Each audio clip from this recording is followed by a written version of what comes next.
जय हिंद दोस्तों, आपके अपने YouTube channel target mission Madhuban में स्वागत है।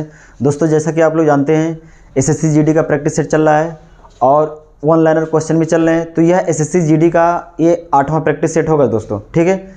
इसके पहले हमने प्रैक्टिस सेट 7 करा दिया दोस्तों और उससे काफ़ी पेपर में आ रहे हैं, ठीक है। उसको आप लोग वॉच कर लीजिएगा टारगेट मिशन मधुबन में जा करके, ठीक है। और आइए हम लोग स्टार्ट करते हैं। और प्रैक्टिस सेट 8वां होगा, यह हर एक एग्जाम के लिए होगा दोस्तों, क्योंकि इसमें हमने क्या किया है एसएससी जीडी का और भी नए क्वेश्चन क्या किया हमने पिक किया है। जो आप एसएससी सीएचएसएल दीजिएगा, एमटीएस आया हुआ है, अप्रैल में पेपर होगा, मई में उसका पेपर, मई में पेपर होगा उसका। और साथ ही साथ आप देखेंगे यूपी SSC का जो भी एग्ज़ाम होता है सब में आपके लिए क्या होगा दोस्तों, ये बेनिफिशियल होगा, ठीक है। तो आइए स्टार्ट करते हैं, लेट्स हैव अ बिगन। देखिए दोस्तों, ये महत्वपूर्ण क्वेश्चन है। आइए स्टार्ट करते हैं। पहला प्रश्न, और यह आ गया स्क्रीन पे। देखिए दोस्तों, पहला प्रश्न स्क्रीन पे आ गया। देखिए यहाँ से स्टार्ट करते हैं। हाँ, यांत्रिक ऊर्जा, आप जानते हैं दोस्तों यांत्रिक ऊर्जा के बारे में। देखिए यहाँ से ध्यान से देखिएगा, यांत्रिक ऊर्जा को विद्युत ऊर्जा में बदलने के लिए निम्नलिखित में से कौन सा उपकरण प्रयोग में आता है, या किसका प्रयोग लाया जाता है, कौन प्रयोग में आता है। तो ये प्रश्न है दोस्तों। तो आप लोग आंसर लगाइएगा, माइक्रोफोन, डायनमो, प्रकाश विद्युत सेल या बैटरी। इसमें से कौन होगा दोस्तों। इसमें जानते हैं आंसर कौन होता है, इसमें आंसर होगा डायनमो। और इस डायनमो को आप सिंपल भाषा में जनरेटर भी बोल सकते हैं। क्या बोल सकते हैं दोस्तों, इसी को जनरेटर भी कहा जाता है, जनरेटर, ठीक है, जनरेटर कहा जाता है। और इसी से क्या दोस्तों, ये यांत्रिक ऊर्जा को विद्युत ऊर्जा में कन्वर्ट करता है और हर एक पेपर में आता है। कई बार पेपर में पूछा हुआ है, आप पेपर उठा के देखिएगा। ये तो हो गया। एक पेपर में और आता है दोस्तों कि विद्युत ऊर्जा को यांत्रिक ऊर्जा में कन्वर्ट करता है। विद्युत ऊर्जा को, ठीक है, विद्युत ऊर्जा को दोस्तों यांत्रिक ऊर्जा में, किसमें, यांत्रिक ऊर्जा में कौन कन्वर्ट करता है। तो आप देखेंगे दोस्तों, यहां आपको देखने को मिलेगा विद्युत मोटर। कौन दोस्तों, यहां पे आपको देखने को मिलेगा विद्युत मोटर। और यह भी पेपर में आया है दोस्तों कई बार, विद्युत मोटर, ठीक है। इतनी बात समझ में आई। तो आइए देख लीजिए। अब माइक्रोफोन जानते हैं दोस्तों कि हम लोग जो माइक्रोफोन का मतलब माइक, जैसे ये माइक लगी है मेरे पास, तो ये माइक है। तो मैं क्या बोल रहा हूं, आवाज बोल रहा हूं, तो कहीं ना कहीं ध्वनि ऊर्जा को या विद्युत ऊर्जा में क्या करती है दोस्तों, कन्वर्ट करती है माइक्रोफोन, ठीक। अब प्रकाश विद्युत सेल, देखिए यहां पे प्रकाश है और यहां पे विद्युत है। तो कहीं ना कहीं दोस्तों यह प्रकाश ऊर्जा को विद्युत ऊर्जा में क्या करती है, बदलती है। देखिए प्रकाश विद्युत सेल में देखिए प्रकाश है, विद्युत है, तो यह प्रकाश ऊर्जा को विद्युत ऊर्जा में बदलने का काम करती है। बैटरी देखिए दोस्तों, आप बैटरी जानते हैं दोस्तों कि इसमें रासायनिक ऊर्जा होती है।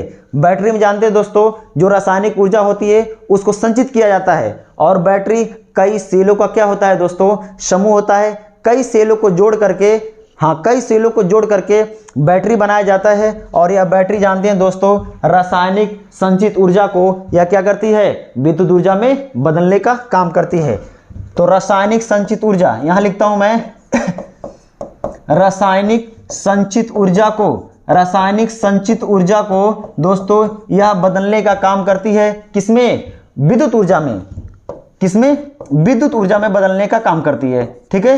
विद्युत ऊर्जा में बदलने का काम करती है। आई होप सो दोस्तों यह आप लोगों को समझ में आया है। और इससे 110% एक क्वेश्चन तो आता ही आता है हर एक पेपर में। तो आइए स्टार्ट करते हैं। देख लीजिए, फर्स्ट क्वेश्चन हो गया। आइए अगला प्रश्न, एक हो गया। अब दूसरा देखते हैं। ये आ गया, ठीक है। और ये शानदार प्रश्न है। ये देखिए, 1976 के 42वें संविधान संशोधन में कौन से 2 शब्दों को प्रस्तावना में जोड़ा गया। तो आप जानते हैं दोस्तों 42वां संविधान संशोधन कब हुआ था, 1976। ये कई बार पेपर में आया है। तो इसमें देखिए दोस्तों कि इसमें 3 शब्दावलियां जोड़ी गई थी। कितनी शब्दावलियां दोस्तों, 3 शब्दावलियां जोड़ी गई थी। कहां पे, ये इस प्रस्तावना में, किसमें, प्रस्तावना में, प्रियम्बल में। तो पहला देखिए इसमें समाजवादी और पक्ष निरपेक्ष। आप लोग इसको क्या करिएगा दोस्तों, आंसर आप लोग अपने हिसाब से लगाइएगा, फिर मैं आंसर बताता हूं। तो इसका आंसर क्या होगा दोस्तों, समाजवादी और पंथ निरपेक्ष। इस पंथ निरपेक्ष को दोस्तों हम लोग धर्मनिरपेक्ष भी बोल सकते हैं। क्या बोल सकते हैं दोस्तों, धर्मनिरपेक्ष भी बोल सकते हैं हम लोग। क्या बोल सकते हैं, धर्मनिरपेक्ष भी आ जाता है। तो 3 शब्दावली पहली शब्दावली तो समाजवादी हो गया, दूसरी शब्दावली दोस्तों धर्मनिरपेक्ष हो गया, और तीसरी शब्दावली जो है दोस्तों संप्रभु है। कौन सा है दोस्तों? संप्रभु। कौन सा है दोस्तों? संप्रभु।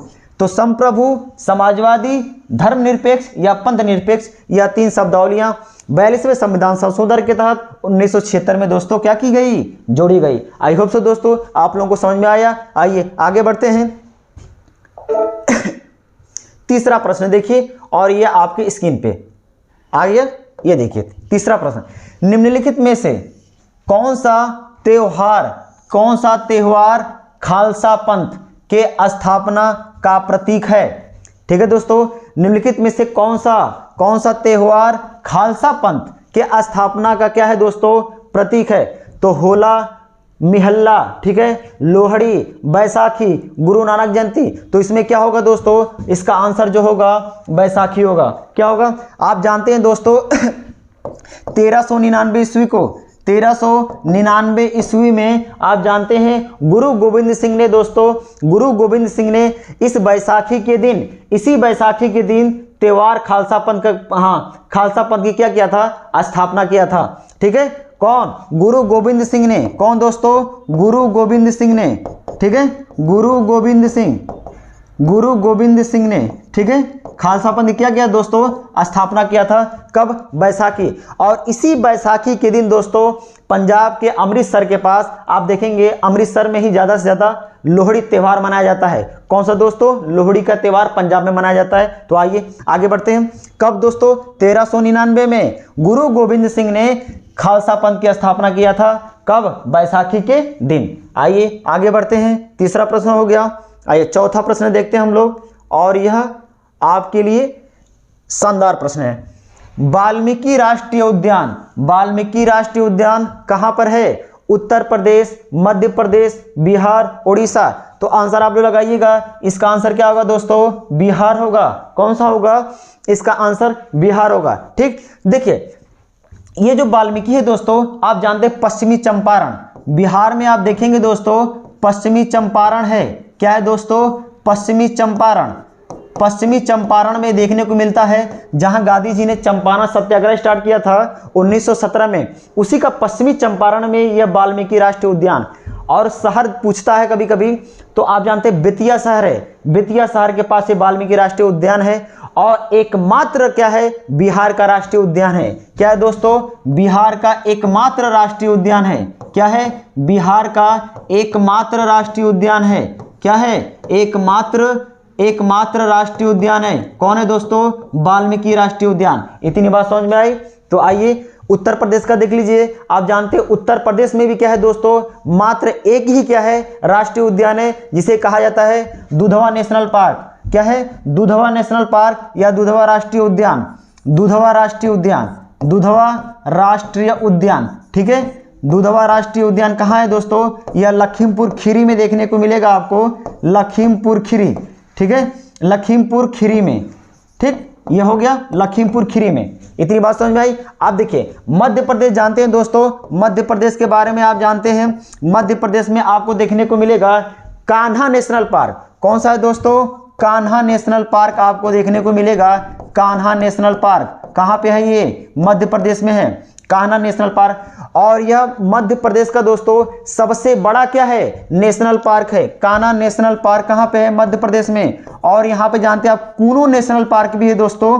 कूनो नेशनल पार्क भी है यहाँ पे। ठीक है, कूनो नेशनल पार्क। और इसी कूनो नेशनल पार्क में दोस्तों आप जानते हैं नामीबिया से 8 चीते लाए गए हैं, और इसी नेशनल पार्क में क्या किए गए हैं? छोड़े गए हैं। ठीक है, और नामीबिया को क्या कहा जाता है? चीतों की राजधानी कहा जाता है। कब छोड़ा गया है दोस्तों? कब? 17 सितंबर को, शायद 17 सितंबर को लाया गया था। ठीक है, तो कूनो नेशनल पार्क कहाँ पे है? ईएमपी में है। इतनी बात समझ में आई?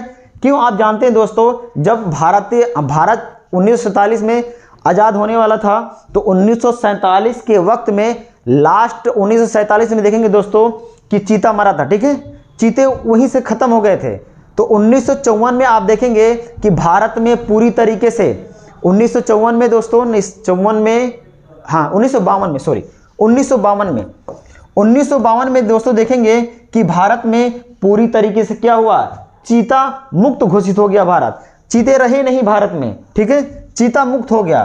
क्या हो गया? चीता मुक्त हो गया भारत। चीता थे ही नहीं एक भी, चीता मुक्त हो गया। तो कहीं ना कहीं भारत में सोचा गया कि चीता लाया जाए, जिससे कि क्या, जैव विविधता बढ़े।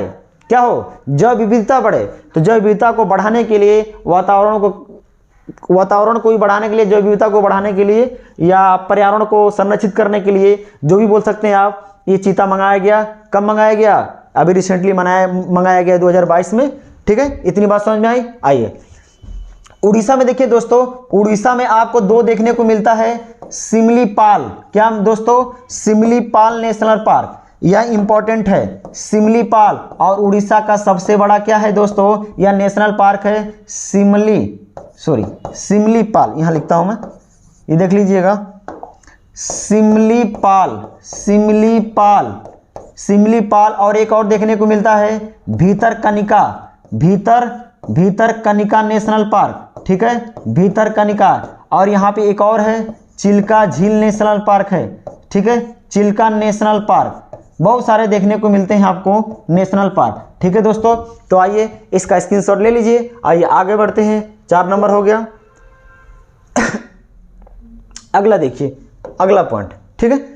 73 मीटर ऊंची विजय मीनार, कुतुब मीनार, जिसे 1193 में किस शासक के आदेश पर निर्मित किया गया था? ठीक है, तो आप जानते हैं दोस्तों, यह पश्चिमी दिल्ली में पड़ता है, कुतुब मीनार, ठीक है। भारत का सबसे ऊंचा टावर भी कहा जाता है, मीनार भी है ये, ठीक। तो आइए देखिए कौन सा है ये। अकबर ने बनवाया था, कुतुबुद्दीन ऐबक ने, या खिलजी खान ने, शाहजहां ने? तो आप जानते हैं दोस्तों कि इसका निर्माण स्टार्ट किसने किया था? कुतुबुद्दीन ऐबक ने। कुतुबुद्दीन ऐबक ने दोस्तों इसका आधारशिला रखा था, और सिर्फ एक मंजिला बिल्डिंग बनवाने के बाद ही दोस्तों ये क्या हो गया? एक्सपायर हो गया, खत्म हो गया। फिर इसका क्या हुआ? हाँ, इसका उत्तराधिकारी जो हुआ दोस्तों, इल्तुतमिश। कौन हुआ दोस्तों? इल्तुतमिश। इसका जो उत्तराधिकारी हुआ दोस्तों, इल्तुतमिश हुआ। कौन हुआ? इल्तुतमिश। और इल्तुतमिश ने ही क्या किया दोस्तों? 4 और इमारतों को बनवाया, जिससे इसकी पूरी इमारतों की संख्या कितनी है? टोटल इमारत देखेंगे दोस्तों कुतुब मीनार में, तो टोटल इमारत आपको 5 देखने को मिलेगा, जिसमें 5 में दोस्तों एक को कुतुबुद्दीन ऐबक ने बनवाया दोस्तों, और 4 को किसने बनवाया? 4 को इल्तुतमिश ने। यहाँ पे इल्तुतमिश होगा, हाँ, इल्तुतमिश ने बनवाया, ठीक, इल्तुतमिश ने। तो आइए इसका आंसर क्या होगा? कुतुबुद्दीन ऐबक। अब आइए आगे बढ़ते हैं, 5 नंबर हो गया। अब 6ठे नंबर पे, और ये शानदार प्रश्न देखिए। 1939 में कांग्रेस के अध्यक्ष चुनाव में सुभाष चंद्र बोस द्वारा गांधी जी के किस उम्मीदवार को पराजित किया गया था? तो गांधी जी का जो उम्मीदवार घोषित हुआ था 1339 में, इसमें ऑप्शन में देखिए पट्टाभी सीतारामैया, राजेंद्र प्रसाद, ठीक है दोस्तों। और यहाँ देखें अबुल कलाम आजाद, अब वल्लभ भाई पटेल। तो आप जानते हैं कि 1939 में एक कांग्रेस का अधिवेशन हुआ था, जिसे हरिपुरा अधिवेशन के नाम से जाना जाता है। क्या कहा जाता है? हरिपुरा अधिवेशन के नाम से जाना जाता है, यह हरिपुरा अधिवेशन। और हरिपुरा जानते हैं दोस्तों, यह आपको देखने को मिलेगा गुजरात में। कहाँ पे है ये दोस्तों? गुजरात में। 38 में हुआ था, 38 में हुआ था ना हरिपुरा अधिवेशन जो हुआ था, 38 में हुआ था, और त्रिपुरी अधिवेशन 39 में हुआ था, ठीक है। इसको मैं मिटा रहा हूँ थोड़ा सा, यहाँ देख लीजिए। 2 में इन्होंने क्या किया था? हाँ, इसमें आप देखेंगे कि सुभाष चंद्र बोस 2 ऐसे कांग्रेस का अधिवेशन हुआ जिसमें लगातार क्या हुए थे? अध्यक्ष बने थे, ठीक। तो 1939 में आप देखें कौन सा आंसर होगा? पट्टाभी सीतारामैया। कौन सा होगा आंसर? पट्टाभी सीतारामैया। तो आइए देख लेते हैं।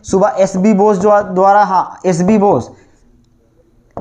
बोस, ठीक है, सुभाष चंद्र बोस ने, हाँ, 1938 में और 1939 में, जो 38 में जो अधिवेशन हुआ था कांग्रेस का, यह अधिवेशन कहा जाता है दोस्तों हरिपुरा अधिवेशन। कौन सा दोस्तों? हरिपुरा अधिवेशन। और यह हरिपुरा दोस्तों आप जानते हैं गुजरात में है।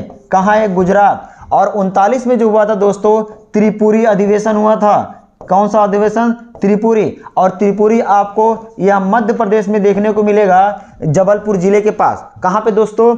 जबलपुर जिले के पास। तो हरिपुरा अधिवेशन और त्रिपुरी अधिवेशन की अध्यक्षता किसने किया था दोस्तों? यह सुभाष चंद्र बोस ने किया था। किसने किया था? सुभाष चंद्र बोस ने किया था। और यह भी पूछा जाता है कि गांधी जी मात्र एक ऐसे गांधी जी कब अध्यक्ष बने थे, भी पूछा जाता है। तो आप जानते हो 1924 में कर्नाटक के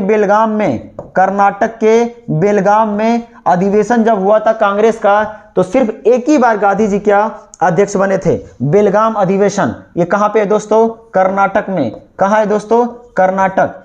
कर्नाटक में हुआ था। तो कांग्रेस के अध्यक्ष बनते मात्र एक बार। ठीक है, मात्र एक बार कांग्रेस के अध्यक्ष। कौन? गांधी जी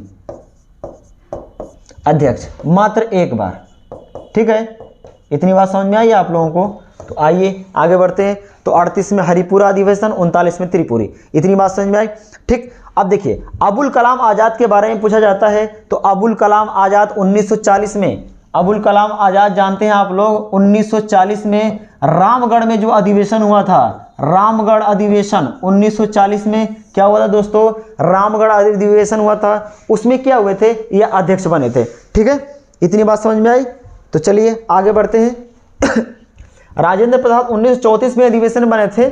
1934 में या 1934 में कांग्रेस के अध्यक्ष बने थे। ठीक है, डॉक्टर राजेंद्र प्रसाद। और आप देखें वल्लभ भाई पटेल 1931 में, कब हुआ था? 1931 में कांग्रेस के अध्यक्ष बने थे। और 1931 में ही दोस्तों आप जानते हैं कि लाहौर में अधिवेशन यह हुआ था। और इसी में सबसे पहले मौलिक अधिकार या मूल अधिकार की मांग किया था इन्होंने। क्या किया था दोस्तों? मौलिक अधिकार या मूल अधिकार का मांग किया था।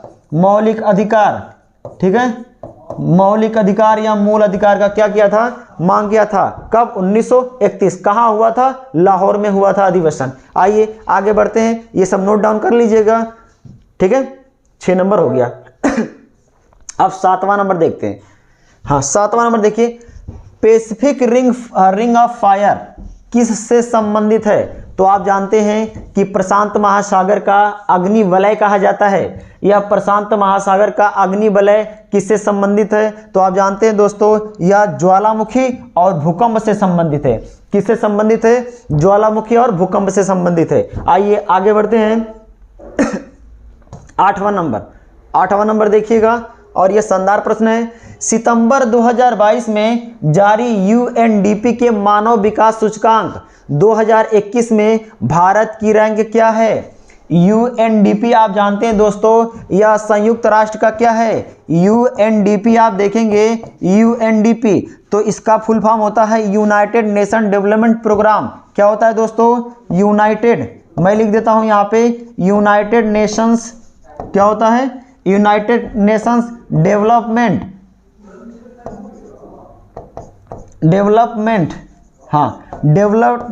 प्रोग्राम होता है। क्या होता है दोस्तों? प्रोग्राम। ठीक है, यूनाइटेड नेशंस डेवलपमेंट प्रोग्राम होता है यूएनडीपी का फुल फॉर्म। और ये क्या है दोस्तों? यह एक संयुक्त राष्ट्र संघ की क्या है दोस्तों? संस्था है। क्या है? संयुक्त राष्ट्र संघ की क्या है दोस्तों? एक संस्था है। क्या है? एक संस्था है। ये कौन? यूएनडीपी। और यही यूएनडीपी दोस्तों, इसको कहा जाता है एचडीआई। क्या कहा जाता है? HDI, human development index. HDI कौन जारी करता है? यूएनडीपी। और इसमें आप देखेंगे दोस्तों कि कौन सा 188 देशों ने दोस्तों भाग लिया है। 188 देशों ने भाग लिया है। और इसमें आप देखेंगे 131 नंबर पे कौन रहा? भारत रहा। कौन रहा दोस्तों? 131 नंबर पे भारत रहा। और प्रथम पे देखेंगे दोस्तों, जो प्रथम रहा वह स्विट्जरलैंड रहा। कौन रहा दोस्तों? स्विट्जरलैंड रहा। ठीक है, स्विट्जरलैंड। इतनी बात समझ में आई आप लोगों को? तो इसको स्क्रीनशॉट ले लीजिएगा। ठीक है, यूएनडीपी देख लीजिए, यूनाइटेड नेशन डेवलपमेंट प्रोग्राम। आइए आगे बढ़ते हैं दोस्तों।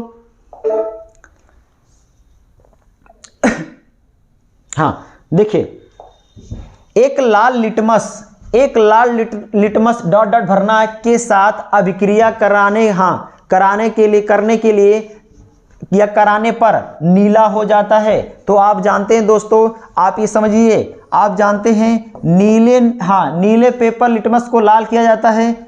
नीले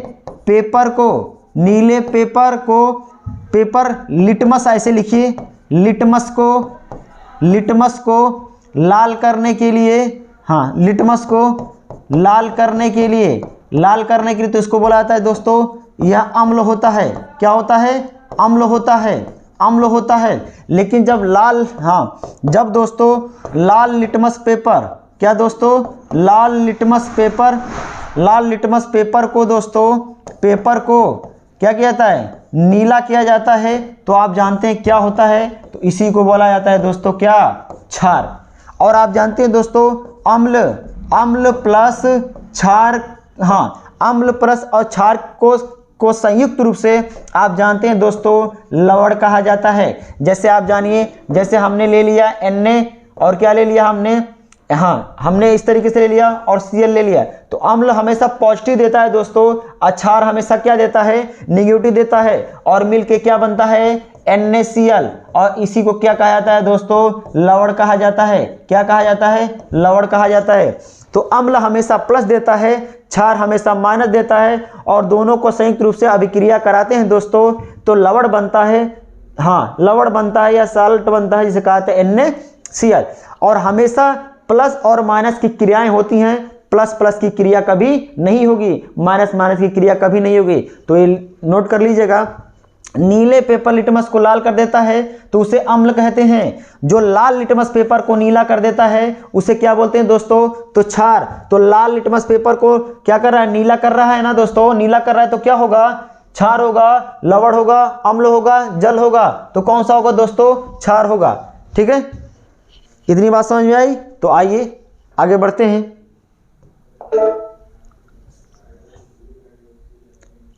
अब देखिए शानदार प्रश्न आया। 1829 में सती प्रथा को प्रतिबंधित करवाने में किसका अहम योगदान था? किसका क्या था दोस्तों? महत्वपूर्ण योगदान था या अहम योगदान था? तो आप जानते हैं 1829 में, ध्यान दीजिएगा दोस्तों, 1829 में लॉर्ड विलियम बेंटिंक गवर्नर, क्या था? वायसराय था, नहीं वायसराय नहीं था, गवर्नर जनरल था। क्योंकि 1858 के बाद वायसराय बने हैं सब, या 1858 से पहले है ना दोस्तों, तो कहीं ना कहीं क्या होगा? गवर्नर जनरल होगा। लॉर्ड विलियम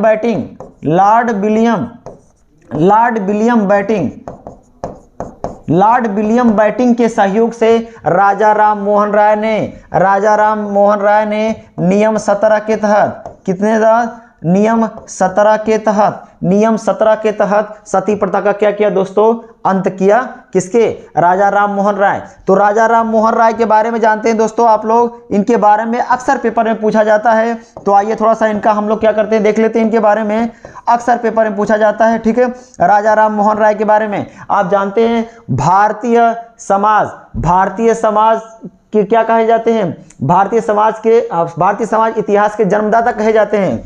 भारतीय समाज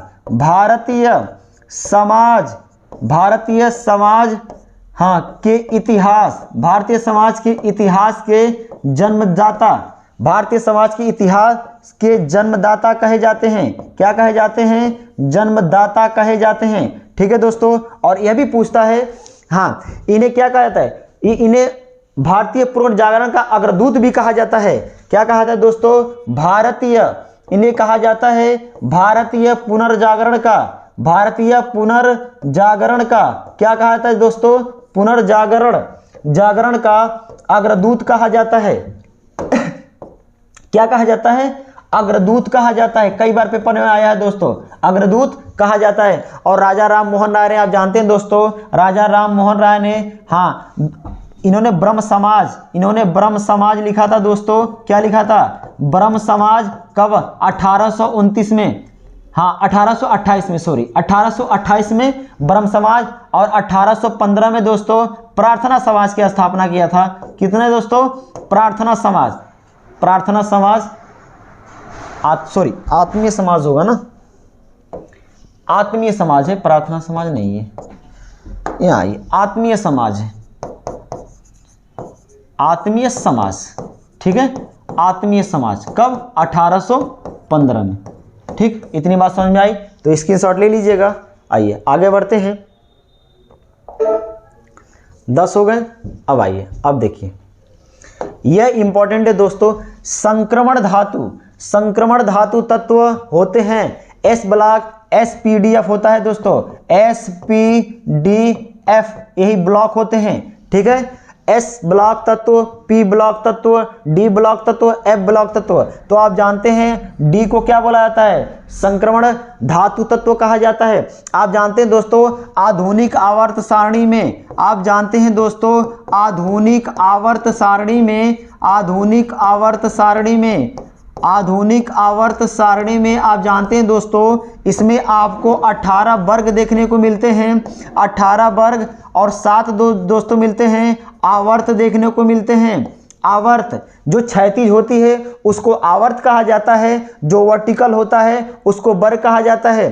तो आप जानते हैं दोस्तों 3 वर्ग से लेकर के, 3 वर्ग से लेकर के जो 12 वर्ग के में, हाँ 3 वर्ग से लेकर के दोस्तों 12 वर्ग में, 12 वर्ग तक में जो तत्व क्या होते हैं दोस्तों आते हैं, जो तत्व आते हैं उसे क्या बोलते हैं? उसे कहा जाता है संक्रमण ब्लॉक तत्व। और टोटल जो संक्रमण ब्लॉक तत्व होते हैं दोस्तों, जो टोटल होते हैं तत्व वह 40 तत्व आते हैं। इसमें कितने दोस्तों? 40 तत्व आते हैं। और इन तत्वों का आप देखेंगे दोस्तों गलनांक और क्वथनांक काफी क्या होता है? हाई होता है। इनका दोस्तों क्या होता है? गलनांक। आप देखेंगे इनको दोस्तों कि इनका गलनांक और क्वथनांक क्या होता है दोस्तों? इनका गलनांक और क्वथनांक दोनों का क्या होता है दोस्तों? हाई होता है। क्या होता है दोस्तों? उच्च होता है। इतनी बात समझ में आई आप लोगों को? तो इसका स्क्रीनशॉट ले लीजिएगा। ठीक है। आधुनिक आवर्त सारणी में 18 वर्ग और 7 आवर्त है। 3 वर्ग से लेकर के 12 वर्ग में जितने भी तत्व होते हैं दोस्तों वह सारे के सारे डी ब्लॉक के तत्व होते हैं। और इसमें टोटल तत्व दोस्तों 40 आते हैं। और इन 40 तत्वों में दोस्तों इनका तत्वों का गलनांक और क्वथनांक क्या होता है दोस्तों? हाई होता है। गलनांक जानते हैं आप लोग और क्वथनांक भी जानते हैं। आइए आगे बढ़ते हैं दोस्तों। 11 नंबर हो गया। अब देखते हैं हम लोग 12 नंबर, और यह तो बहुत ही इंपॉर्टेंट है दोस्तों। हाँ, किसमें विटामिन सी की प्रचुर मात्रा पाए जाते हैं? तो आप जानते हैं खट्टे चीज़ों में, आप जानते हैं दोस्तों खट्टे चीज़ों में ज़्यादा विटामिन सी की मात्रा पाई जाती है। तो क्या होगा? नींबू होगा। और विटामिन सी, हाँ विटामिन सी आप जानते हैं दोस्तों विटामिन सी का एक अन्य नाम है जिसे कहा जाता है क्या? हाँ, जिसे कहा जाता है एस्कॉर्बिक एसिड। क्या कहा जाता है दोस्तों? एस्कॉर्बिक एसिड कहा जाता है। एस्कॉर्बिक, एस्कॉर्बिक एसिड या अम्ल कहा जाता है। क्या कहा जाता है दोस्तों? एस्कॉर्बिक एसिड या अम्ल कहा जाता है। इतनी बात समझ में आई विटामिन सी को। ठीक है, तो आइए आगे बढ़ते हैं। 12 नंबर हो गया। अब 13 नंबर पे आइए। 13 नंबर देखिए, निम्नलिखित में से कौन सा देश हिंद महासागर द्वीप खेलों 2023 की मेजबानी करेगा? Mauritius, Seychelles, Maldives, Madagascar. यह इंपॉर्टेंट है दोस्तों, करंट का है। ठीक है, देखिए 2022-23 में इसे मालदीव को इसकी मेजबानी मिलने वाला था दोस्तों, लेकिन किसी कारणवश मालदीव हट गया। ठीक है, तो इसको, हाँ तो इसकी मेजबानी दोस्तों मेडागास्कर को मिल गई है। किसको? तो इसका आंसर क्या होगा दोस्तों? मेडागास्कर। आइए आगे बढ़ते हैं। करंट का क्वेश्चन था। अब 14 नंबर देखिए। तो 14 नंबर, भारत के संविधान की चौथी अनुसूची में संबंधित विषय शामिल है। तो चौथी में जानते हैं आप दोस्तों कि राज्यसभा में सीटों का आवंटन है, बंटवारा है। सीटों का क्या है दोस्तों? आवंटन या बंटवारा। कौन सा होगा? 4। और प्रथम जानते हैं दोस्तों, प्रथम में क्या है? भारत एवं क्या उसके राज्य ना दोस्तों, भारत एवं उसके राज्य है। क्या है? भारत एवं उसके राज्य है प्रथम में। दूसरा में जानते हैं दोस्तों पेंशन है। क्या है दोस्तों, दूसरा में पेंशन है, भत्ते हैं दोस्तों, क्या है, पेंशन भत्ते हैं। तीसरा में आप जानते हैं दोस्तों, यहाँ तीसरा आया तो तीसरा में आप जानते हैं दोस्तों क्या है, शपथ है, क्या है दोस्तों, शपथ है तीसरा में। और चौथा में जानते हैं दोस्तों, चौथा तो आ ही गया आंसर, हाँ चौथा देख लीजिए, चौथा में राज्यसभा में सीटों का आवंटन। पांचवें में जानते हैं दोस्तों एससी और एसटी जनजाति के का, हाँ एससी और एसटी के जनजाति के बारे में क्या किया गया, उल्लेख किया गया है। पांचवा जानते हैं दोस्तों कि असम, मेघालय, मिजोरम, त्रिपुरा, क्या दोस्तों, असम, मेघालय, मिजोरम, त्रिपुरा, मिजोरम, त्रिपुरा, ठीक है, मिजोरम, त्रिपुरा, असम, मेघालय, मिजोरम, त्रिपुरा में जो जनजाति पाई जाती है उसके प्रशासन का क्या है दोस्तों, उल्लेख है। और इसमें एससी एसटी जनजाति का क्या है दोस्तों, उल्लेख है, प्रशासन का उल्लेख है। इतनी बात समझ में आई। तो आइए, अब 12 अनुसूचियां होती हैं दोस्तों, एक एक करके पढ़ लिया जाएगा, तो इतना आप क्या करिएगा, नोट कर लीजिएगा, ठीक है। आइए आगे बढ़ते हैं। 14 हो गया, अब ये देखते हैं हम लोग 15 नंबर, ठीक, 15 नंबर, निम्नलिखित में से कौन सी नदी घाघरा नदी की सहायक नदी है, क्या है दोस्तों, घाघरा नदी की सहायक नदी है। आप जानते हैं दोस्तों सोन जो गंगा की नदी है, गोमती भी गंगा की नदी है, कोसी भी गंगा की नदी है, तो कौन सा होगा आंसर दोस्तों, सरजू की, क्या है दोस्तों, यह सरजू की सहायक नदी है। सोन जानते हैं दोस्तों आप लोग कहां से निकलती है, यह मध्य प्रदेश के अमरकंटक की पहाड़ी से निकलती है, क्या दोस्तों, अमरकंटक की पहाड़ी से निकलती है, अमरकंटक की पहाड़ी से, अमरकंटक की पहाड़ी से निकलती है। और जानते हैं दोस्तों हाँ, अमरकंटक की पहाड़ी से 2 नदियां निकलती हैं, सिर्फ 2 ही नदियां निकलती हैं अमरकंटक की पहाड़ी से। और बार बार पूछा जाता है, अमरकंटक की पहाड़ी से 2 नदी, वह नदी है नर्मदा नदी, कौन सी दोस्तों, नर्मदा नदी। और एक पूछा जाता है कौन, सोन नदी। यही अमरकंटक की पहाड़ी से क्या करती हैं दोस्तों, निकलती हैं। और अमरकंटक की पहाड़ी जानते हैं दोस्तों, यह विंध्याचल पर्वत है, सतपुड़ा, यह सतपुड़ा की दूसरी सबसे ऊंची क्या है, चोटी है, दूसरी सबसे ऊंची चोटी है सतपुड़ा की, ठीक है। और प्रथम ऊंची चोटी जो है दोस्तों सतपुड़ा की, वह आपको देखने को मिलेगा धूपगढ़ है, कौन सी है, धूपगढ़। इतनी बात समझ में आई। गोमती नदी जानते हैं दोस्तों, यह गोमती नदी यह उत्तर प्रदेश के पीलीभीत से निकलती है, कहां से दोस्तों, पीलीभीत में एक क्या है, एक झील है जिसे कहा जाता है फुल्लर झील, उसी फुल्लर झील से निकलती हुई आगे बढ़ती है, ये लखनऊ सुल्तानपुर होते हुए कहाँ चली जाती है, लखनऊ सुल्तानपुर होते हुए दोस्तों ये चली जाती है जौनपुर, ठीक है। तो जौनपुर गोमती नदी किनारे बसा है और लखनऊ भी क्या है, गोमती नदी किनारे बसा है। और पूछा जाता है कि गोमती नदी, हाँ भारत की वो कौन सी नदी है जो एक मैदानी भाग से निकलती है, तो कौन सा होगा, यह गोमती नदी, यह एक मैदानी भाग से निकलती है जिसे फुल्लर झील भी कहा जाता है, ठीक है। अब कोसी नदी के बारे में जानते हैं दोस्तों, इस कोसी नदी को बिहार का शोक कहा जाता है, ठीक है। यह निकलती है नेपाल से और पटना के रास्ते होते हुए आती है गंगा नदी में मिल जाती है। बिहार में क्या करती है दोस्तों, बहुत ही तबाही मचाती है, जिस कारण इसे बिहार का हाँ शोक कहा जाता है। और सरजू जानते हैं दोस्तों, सरजू नदी ये किसकी सहायक नदी है ये आपको घाघरा की सहायक नदी देखने को मिलेगी। इसी नदी के तट पे आप जानते हैं फैजाबाद या अयोध्या क्या है, अवस्थित है। तो इतनी बात समझ में आई। आइए आगे बढ़ते हैं। अगला पॉइंट 16 नंबर देखिए, निम्नलिखित में से कौन सा बांध कावेरी नदी पर नहीं बना है, क्या दोस्तों, कावेरी नदी पर नहीं बना है। तो मैथन बांध, मेत्तूर बांध, कल्लनई बांध, कृष्णराज सागर, क्या हमने प्रैक्टिस सेट में नहीं कराया है, और प्रैक्टिस सेट में हमने कराया है दोस्तों इसको, और पेपर में आया भी है। तो मैथन बांध नहीं है दोस्तों, क्या है, यह मैथन बांध नहीं है। तो इसमें क्या पूछा है, देखिए मेत्तूर बांध और कृष्णराज सागर, यह मेत्तूर बांध आप जानते हैं दोस्तों तमिलनाडु में है, कहाँ है, तमिलनाडु में है। और यह आप जानते हैं दोस्तों यह कर्नाटक में है, कहाँ है, कर्नाटक में। और यह भी आपको तमिलनाडु में देखने को मिलेगा दोस्तों, कहाँ, तमिलनाडु में, कहाँ दोस्तों, तमिलनाडु। और यह तीनों कहाँ है दोस्तों, कावेरी नदी पर है, कहाँ है दोस्तों, यह तीनों आपको कावेरी नदी पर देखने को मिलेगा। किस नदी पर दोस्तों, कावेरी नदी पर। आई होप सो दोस्तों समझ में आया। आइए आगे बढ़ते हैं, स्क्रीनशॉट ले लीजिएगा, ठीक है। हाँ अब देखिए 17 नंबर, जिनेवा में किसका मुख्यालय है पूछा हुआ है। जिनेवा में किसका मुख्यालय है? तो आप जानते हैं दोस्तों विश्व व्यापार संगठन WTO कहा जाता है ना दोस्तों, WTO विश्व व्यापार संगठन। तो इसी का तो आंसर होगा ना, यही होगा।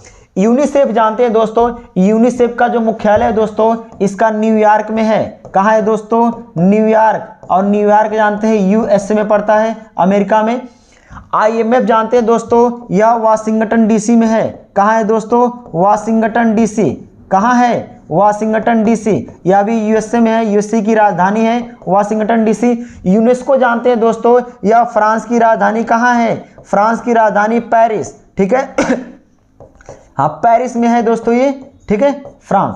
अब हाँ जिनेवा में ILO भी है। क्या है? ILO, ठीक है, ILO अंतर्राष्ट्रीय श्रम ऑर्गेनाइजेशन कहा जाता है, ऑर्गेनाइजेशन संगठन।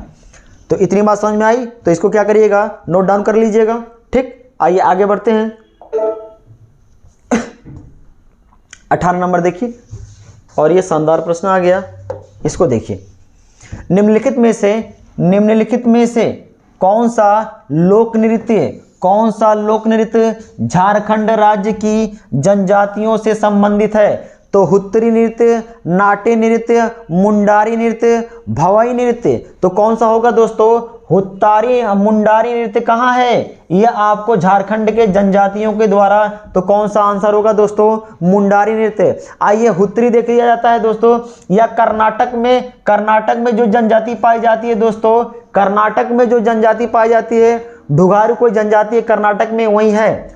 ये कर्नाटक में जनजाति पाई जाती है दोस्तों, कर्नाटक में जो जनजाति पाई जाती है, ठीक, उसके द्वारा यह नृत्य किया जाता है। और नाटी जानते हैं दोस्तों आप लोग, यह नाटी आपको देखने को मिलेगा हिमाचल प्रदेश में। कहाँ दोस्तों? यह ज़्यादा से ज़्यादा आपको हिमाचल प्रदेश में देखने को मिलेगा। कहाँ दोस्तों? हिमाचल प्रदेश में, ठीक है, हिमाचल प्रदेश में देखने को मिलेगा, ठीक है। हिमाचल प्रदेश में कुल्लू मनाली जो घाटी नहीं है, वहाँ पे जो लोग रहते हैं वही नृत्य करते हैं, नाट्य नृत्य, ठीक है। तो इतनी बात समझ में आई। अब आइए भवाई नृत्य जानते हैं दोस्तों, यह पश्चिमी राजस्थान में। कहाँ है दोस्तों? यह पश्चिमी राजस्थान में किया जाता है, पश्चिमी राजस्थान में, ठीक है, कि जनजाति के द्वारा किया जाता है। तो देखिए तीनों हो गया, इसमें आंसर क्या होगा दोस्तों? यह सी होगा, मुंडारी नृत्य। आइए आगे बढ़ते हैं। 19 नंबर देखिएगा यहाँ पे। हाँ, और ये शानदार प्रश्न आ गया। अश्वघोष राजा, हाँ डॉट इसमें फिल करना है आपको। कनिष्क, चंद्रगुप्त मौर्य, हर्षवर्धन, अशोक के दरबार में कवि थे। तो आप जानते हैं अश्वघोष राजा, कौन सा आंसर होगा दोस्तों? इसका आंसर क्या होगा? कनिष्क होगा। क्या होगा दोस्तों? कनिष्क। तो थोड़ा सा कनिष्क के बारे में देखिए दोस्तों। यह कुषाण वंश का, आप जानते हैं दोस्तों कुषाण वंश, यह कुषाण वंश है दोस्तों, कुषाण वंश का जो संस्थापक है दोस्तों, जो कुषाण वंश का संस्थापक है कुडुल कस्पिसस है। कौन है दोस्तों? कुडुल कस्पिसस। यहां लिखता हूं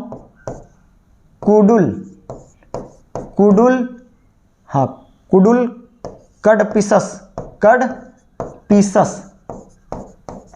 ठीक है, कुडुल कस्पिसस है। कौन? कुषाण वंश का संस्थापक। और आप देखेंगे इस कुषाण वंश में दोस्तों सबसे जो तीसरा शासक होगा यही कनिष्क है, और सबसे महान शासक है किसका? इस कुषाण वंश का। और इसकी राजधानी भी पूछा जाता है, कुषाण वंश की राजधानी पूछा है पेपर में दोस्तों। तो इसकी राजधानी क्या थी? इसकी राजधानी 2 थी, ठीक है दोस्तों। एक राजधानी थी पुरुषपुर पेशावर, आज जो पाकिस्तान का पेशावर है दोस्तों वही पुरुषपुर है। क्या है दोस्तों? इसका पहला नाम क्या था? पुरुषपुर। और इस समय जो देखेंगे आप लोग पेशावर है पाकिस्तान का, ठीक है, पेशावर पाकिस्तान। और दूसरा दोस्तों इसकी राजधानी थी मथुरा। कौन सी? मथुरा। तो राजधानी पुरुषपुर पेशावर प्रथम है, दूसरी राजधानी क्या है दोस्तों? मथुरा। और आप जानते हैं दोस्तों कनिष्क के बारे में, आइए थोड़ा सा कनिष्क के बारे में देख लेते हैं हम लोग। कनिष्क के बारे में यह कुषाण वंश का सबसे प्रतापी शासक था। क्या था? सबसे शक्तिशाली शासक था, सबसे शक्तिशाली। कौन? शक्तिशाली शासक। और किस धर्म से संबंधित था दोस्तों? यह बौद्ध धर्म से संबंधित था। कौन दोस्तों? बौद्ध धर्म से संबंधित था ये, ठीक है, बौद्ध धर्म से। इतनी बात समझ में आई। और इसे इतिहास में द्वितीय अशोक भी कहा जाता है। क्या कहा जाता है दोस्तों? द्वितीय अशोक भी कहा जाता है, द्वितीय अशोक भी कहा जाता है, ठीक है, द्वितीय अशोक भी कहा जाता है। और आप अपने शासनकाल में एक संवत चलाया था दोस्तों, एक संवत चलाया था 78 ईस्वी में, जिसे कहा जाता है शक संवत। कब चलाया था दोस्तों? 78 ईस्वी में। 78 ईस्वी में दोस्तों इसने क्या किया था? एक संवत चलाया था जिसे कहा जाता है शक संवत। क्या है दोस्तों? शक संवत चलाया था, ठीक है। इतनी बात समझ में आई। और इसी के शासनकाल में देखेंगे दोस्तों कि चरक थे, राजवैद्य। इसी के शासनकाल में आप दोस्तों देखेंगे चरक थे। चरक जानते हैं आप लोग कौन थे? चरक थे, चरक, जो कि क्या थे दोस्तों? राजवैद्य थे। कौन थे? डॉक्टर थे, राजवैद्य थे, ऐसे बोल सकते हैं आप लोग। और इन्होंने क्या किया? एक बुक लिखा है जिसे कहा जाता है क्या? चरक संहिता। क्या दोस्तों? चरक संहिता कहा जाता है। क्या कहा जाता है? चरक संहिता। इन्होंने बुक लिखा है, ठीक, चरक। तो किसके शासनकाल में? इनके कनिष्क के शासनकाल में। इतनी बात समझ में आई। देख लीजिए, चंद्रगुप्त मौर्य के बारे में जानते हैं दोस्तों? चंद्रगुप्त मौर्य मौर्य वंश का क्या था दोस्तों? सबसे प्रतापी शासक, सबसे प्रतापी शासक बोल सकते हैं। और उसके साथ साथ सबसे शक्तिशाली शासक ही बोल सकते हैं। और मौर्य वंश का संस्थापक भी है। और इसी के शासनकाल में इनके गुरु बोलिए कौटिल्य को आप जानते हैं दोस्तों, कौटिल्य के बारे में, ठीक है, जिसने क्या किया? हाँ, वो लिखे हैं, अर्थशास्त्र लिखा है कौटिल्य ने। इनके गुरु थे चंद्रगुप्त मौर्य के, ठीक। अब हर्षवर्धन जानते हैं दोस्तों? हर्षवर्धन, एक प्रश्न आता है कि हर्षवर्धन के शासनकाल में कौन ब्रिटिश भारत आया था? तो हर्षवर्धन के शासनकाल में वेनसांग आया था। कौन आया था दोस्तों? हर्षवर्धन के शासनकाल में वेनसांग आया था। किसने आया था? वेनसांग। कौन आया था दोस्तों? वेनसांग। और इसने क्या किया दोस्तों? वेनसांग ने एक अपनी पुस्तक लिखा है, बुक लिखा है, जिसे क्या है? सी यू की है। क्या नाम है दोस्तों? इसकी बुक का नाम आप देखेंगे, इसकी बुक का नाम सी यू की है। क्या है? सी यू की। और इसी सी यू की में अपने यात्रा वृत्तांत के बारे में दोस्तों बताया है, भारत के बारे में बताया है। किसने? वेनसांग ने, ठीक है। यह चीनी यात्री था। कौन सा दोस्तों? यह चीनी था। कौन था? चीन का रहने वाला था, चीनी यात्री था दोस्तों, जो हर्षवर्धन के शासनकाल में भारत आया था, ठीक है।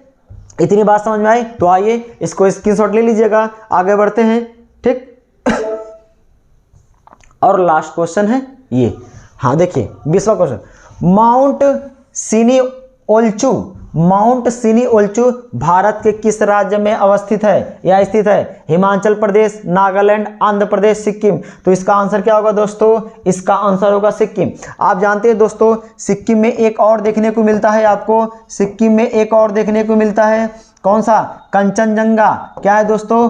कंचनजंगा है ना, कंचनजंगा है, कंचनजंगा, जो क्या है? ये भारत में सबसे ऊंची चोटी है। क्या है दोस्तों? भारत में सबसे ऊंची चोटी, भारत में सबसे ऊंची चोटी है ये, सबसे ऊंची चोटी है किसकी? ग्रेट हिमालय की। भारत में सबसे ऊंची चोटी है कंचनजंगा। कहाँ पे? सिक्किम में। एक और माउंट सिनिओल्चु भी है। आप जानते हैं दोस्तों हिमाचल प्रदेश में एक आपको देखने को मिलेगा हिमाचल प्रदेश में याद नहीं आ रहा हमें, ठीक। चलिए ये था दोस्तों आप लोगों का, ये टोटल 20 क्वेश्चन था, प्रश्न था, ठीक है। तो आई होप सो दोस्तों यह क्लास आप लोग को बहुत अच्छा लगा होगा। प्लीज़ इसमें एनर्जी लग रही है, आप इसको क्या करिएगा, अपने दोस्तों के साथ शेयर करिए और सब्सक्राइब करिए आप लोग, जिससे कि हम लोग को और मोटिवेशन मिले। और कमेंट भी किया करिए प्लीज़ आप लोग, ठीक है। तो ठीक है दोस्तों, इसको आप क्या करिएगा, वीडियो देखिएगा, इसको नोट डाउन में कर लीजिएगा, ठीक। अब नेक्स्ट वीडियो मिलते हैं। जय हिंद, जय भारत।